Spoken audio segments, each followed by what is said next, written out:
Bonjour à tous et bienvenue dans cette nouvelle vidéo de formation. Aujourd'hui, nous allons voir un petit montage de chauffage par induction. C'est pas pour ceux qui savent ce que c'est, ça permet de chauffer des éléments métalliques, que ce soit le fer, que ce soit l'acier, que ce soit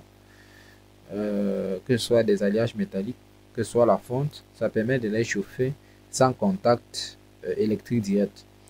Donc là, nous partons sur une configuration, un schéma très simple. Il suffit tout simplement de commander les oscillations dans un circuit LC, donc de commander les oscillations. Le pont de transistors, donc les deux transistors ici présents avec le système de diode, permet d'envoyer des impulsions de tension 12 volts dans le circuit inductif, composé par les trois capacités et par les deux inductances. Donc, ils envoient des impulsions de tension, par exemple, ils vont envoyer une impulsion de tension. Cette impulsion de tension-là va déclencher la résonance du circuit LC. Cette résonance-là va osciller, comme on sait que la résonance oscille, va osciller pendant le temps de cette impulsion-là. Et cette oscillation-là va être transformée par un transformateur. Et à la fin, on peut débiter sur une bobine avec une tension alternative. Donc là, à la place de cette lampe-ci, vous pouvez placer une bobine de fil tout simplement. Et en approchant un objet de la bobine de fil, cet objet pourra recevoir l'énergie inductive et chauffer. Donc, ça c'est le schéma dont vous voyez. Donc ça c'est une version vraiment très réduite du schéma des plaques à induction, des plaques chauffantes à induction. Nous avons déjà fait une vidéo par rapport sur la chaîne. Si je retrouve le lien de la vidéo, je vous mettrai ça en description. Donc, après cette impulsion-là, une autre impulsion est donnée, ainsi de suite. Donc, quand une impulsion est donnée, le circuit résonant LC aussi réalise un certain nombre d'oscillations, du moins pendant l'intervalle. Donc, une impulsion, elle réalise plusieurs oscillations, une impulsion réalise plusieurs oscillations. Maintenant, en fonction de la fréquence de commande que les transistors MOSFET vont imposer, le circuit résonant LC va réaliser plus ou moins d'impulsions par intervalle. Donc, si on a 10 impulsions ici, on aura 10 phénomènes de résonance correspondant à ces impulsions-là. Donc, après, ces impulsions-là, ces impulsions de résonance-là, c'est cet intervalle de résonance. Donc, cet amortissement de résonance, c'est un amortissement sinusoïdal. C'est cet amortissement-là qui est amplifié par le transformateur de façon très facile. Ou désamplifié, ça va dépendre dans quel sens est-ce que vous avez placé au transformateur. Parce que le transformateur, c'est un convertisseur statique d'énergie. Donc, il peut élever comme il peut abaisser la tension qui est placée à son entrée. Donc, que vous placiez le transformateur en élévateur ou en abaisseur, ceci permettra d'abaisser ou d'élever la tension qui arrive à son entrée. Donc, si nous lançons la simulation, donc là, vous voyez déjà que les transistors ont commencé le découpage. Donc, les transistors, vous voyez, ils envoient des impulsions de découpage. Et si vous regardez bien, les phénomènes de résonance au niveau de la bobine se déroulent bien plus vite que les impulsions de commande. Donc, on commande, il y a un circuit résonant. On commande, il y a un circuit résonant. On commande, il y a un circuit résonant. Et c'est cette tension-là qui arrive à ce niveau-ci.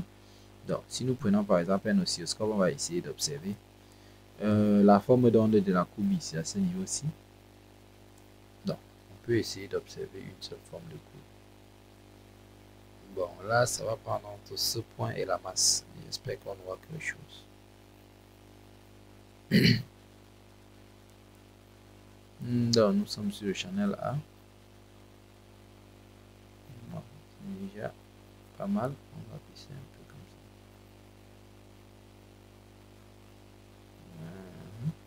ça. Donc, je vais fermer les autres canaux. Je vais laisser ce canal-ci comme canal de référence.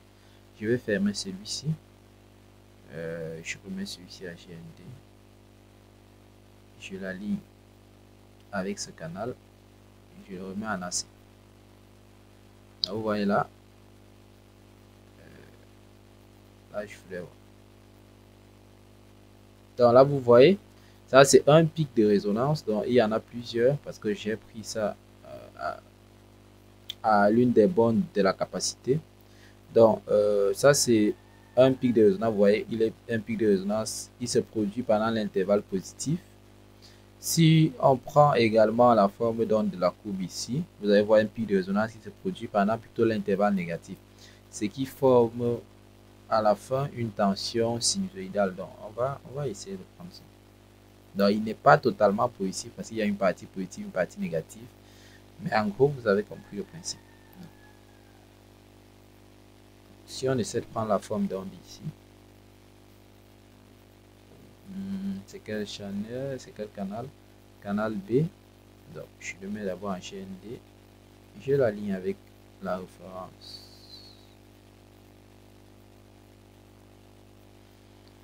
Et je le place en AC. Donc vous voyez le canal B, il est similaire à ce canal-ci. Mais vu qu'il est inversé, comme vous voyez, il y a une inversion. Donc celui-ci sera vu comme un négatif par la bobine, celui-ci comme un positif, et ça donnera un signal quasiment sinusoïdal. Et c'est cette sinusoïde là qui vient être amplifiée. C'est cette sinusoïde là qui vient être amplifiée par notre transformateur. Bon, là on constate à peu près que bon, c'est maintenu, mais bon, c'est pas ça la question. Donc cette sinusoïde là qui vient être amplifiée par notre transformateur et donner dans une tension alternative à ce niveau-ci. Cette tension alternative là, si on place une bobine de fil ici, en approchant un objet de la bobine, cet objet là va chauffer par induction et sans contact.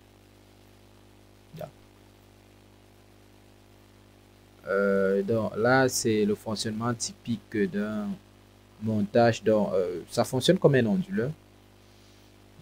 Ce montage-ci peut être réalisé pour un onduleur, ce sera toujours le même fonctionnement. Donc il peut être utilisé comme un montage onduleur ou bien utilisé comme on a dit pour un chauffage par induction. Donc pour chauffer des petits objets, vous avez besoin de chauffage, vous pouvez utiliser ceci, ce montage-ci.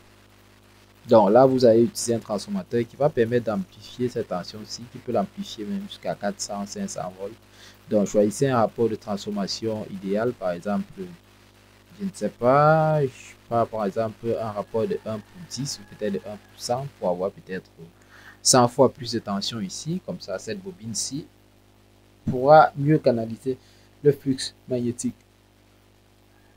Donc là, le circuit résonant LC va avoir la fréquence de résonance lorsque on envoie une impulsion. Par exemple, la fréquence de résonance d'un circuit LC, je crois que c'est 1 sur racine de LC. Donc, pour l'analyse des circuits résonants, on va essayer de regarder ça. On va regarder ça sur fréquence.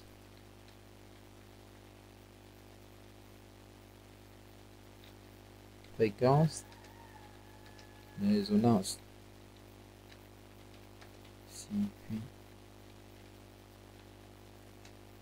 LC. Donc voilà la fréquence de résonance du circuit LC, 1 sur 2 pi racine de LC. Donc si vous voulez connaître la fréquence de résonance de ce couple qu'on a capacité et inductance, vous faites 1 sur 2 pi racine de LC. Vous allez trouver la fréquence de résonance. Cela vous permettra peut-être de commander les impulsions en conséquence. Par exemple, si la fréquence de résonance est par exemple de 50 Hz, vous voyez que vous pouvez commander par exemple le circuit à 25 Hz, sachant que bon, une impulsion sera effectuée toutes les 25 Hz. Quand vous effectuez une impulsion, ça permet à la fréquence de résonance de faire 2 périodes avant la prochaine impulsion. Donc c'est très important. Mais si vous faites par exemple une commande à 100 Hz alors que la fréquence de résonance est à 50 Hz, vous convenez avec moi que la résonance n'aura pas le temps d'avoir lieu avant la prochaine impulsion de commande. Donc c'est important que l'impulsion de commande, la fréquence de commande générera par les transistors soit inférieur à la fréquence de résonance des transistors MOSFET. C'est très important pour qu'il y ait vraiment l'oscillation. Au cas contraire, il n'y aura pas d'oscillation, mais la haute fréquence de commande provoquera juste un court-circuit au niveau des transistors parce qu'on sait comment les capacités réagissent en haute fréquence. Donc ça provoquera juste une consommation excessive de courant, donc une élévation de courant, mais il n'y aura pas de phénomène de résonance. Donc il faut se rassurer de ces petits détails-là. Je pense que c'est tout. Pour ceux que le schéma intéresse, nous allons laisser le schéma en description. Bon, en attendant les prochaines vidéos, je vous souhaite de toujours continuer à inventer, à être créatif, rester créatif. C'est très important. Donc, portez-vous bien et à très bientôt.